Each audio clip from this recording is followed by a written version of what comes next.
కాట్రావులపల్లి సీతానగరం గ్రామాల్లో తడిసిన ధాన్యాన్ని పరిశీలించిన జ్యోతుల నెహ్రూ. నష్టపోయిన వరి రైతులను ప్రభుత్వం ఆదుకోవాలి. జగ్గంపేట మండలంలోని కాట్రావులపల్లి సీతానగరం గ్రామాల్లో మీన్చౌంగ్ తుఫాను వల్ల మునిగిపోయిన వరి ధాన్యం రాసులను రాష్ట్ర టీడీపీ ఉపాధ్యక్షులు జ్యోతుల నెహ్రూ పరిశీలించారు. తడిసిన ధాన్యం శాంపిల్స్ తీసుకుని కాకినాడ కలెక్టర్ని కలవడానికి బయలుదేరి వెళ్లారు. నెహ్రూ రైతుల కష్టాలను అడిగి తెలుసుకున్నారు. రైతులు మాట్లాడుతూ గత 4 రోజులుగా బస్సులు, రైళ్లు, విమానాలు రద్దు చేసిన ప్రభుత్వానికి రైతులకు ప్రత్యామ్నాయ ఏర్పాటు చేయాలని తెలియలేదని వారు నెహ్రూ వద్ద ఆవేదన వెలిబుచ్చారు. ఈ సందర్భంగా నెహ్రూ మాట్లాడుతూ వరి చేలను కోసి ధాన్యాన్ని రాసులుగా చేసుకున్నాక సమయానికి ప్రభుత్వం మిల్లులకు తరలించకుండా జాప్యం చేయడం వల్ల ధాన్యం రాసులు తడిచిపోయి తీవ్రంగా నష్టం వాటిల్లిందని, కోతకు రెడీగా ఉన్నటువంటి వరి చేలు తడిచిపోయాయని, పూర్తిగా నీట మునిగాయని, ఈ అకాల వర్షాల వల్ల రైతులు తీవ్రంగా నష్టపోయారని ప్రభుత్వం వెంటనే ఆదుకోవాలని జ్యోతుల నెహ్రూ డిమాండ్ చేశారు.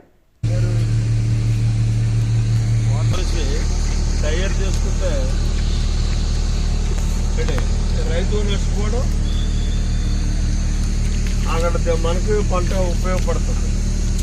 పండిన పంటను తీసుకొచ్చి మామూలుగా ముందు చేస్తే అది ఏదో నెట్టిపోయి పోసుకోవడానికి ఎత్తిపోతున్నాడు అక్కడ. ఇప్పుడు ఎలాగా మొత్తం కుటుంబం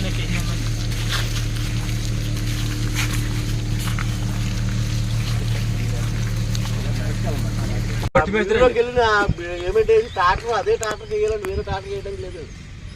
ఆ ట్రాక్టర్ పంపిస్తున్నాడు, నెలలు పంపిస్తున్నాడు. ఈ లోడ్ వేసినా ఇంకొక 4 లోడ్లు ఉండిపోయినాడు. ఇట్లా ఈ వర్షం డిక్లేర్ అయిందని పట్టింది దానివ్వండి.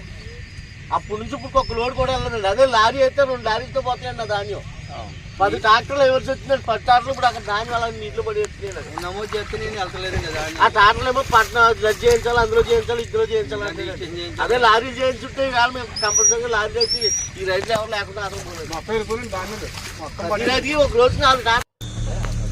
అమ్మా ఇప్పుడు ఏం లేదు, ఇక్కడ మాకు ఈ నగరం ఒకటి జగ్గంపేట పంచాయతీలో నగరం అనే గ్రామంలోనే ధాన్యం శుభ్రంగా తడిచిపోయినాయి అమ్మ. ఇప్పుడు కండికాలం అని చెప్పేసి వీళ్ళు ఆరబోసుకున్న ధాన్యాన్ని కుప్పలెట్టుంటే కూడా మామూలుగా ఈ కండికాలం అని ఆరబోసిన కళ్ళలోకి వచ్చేసి మొత్తం ధాన్యం పోయినాయి. అలాగే కాట్రావులపల్లి సేమ్ ఇదే పరిస్థితి. మనోళ్ళు అప్పుడే 1 వారం రోజులు బట్టి వీళ్ళు తిరుగుతుంటే రైస్ మిల్లర్స్ కానీ వీళ్ళు కానీ అమ్మాలీలు లేరు, మాకు ధాన్యం పట్టడానికి మనుషులు లేరని చెప్పి చెప్తారట వాళ్ళు.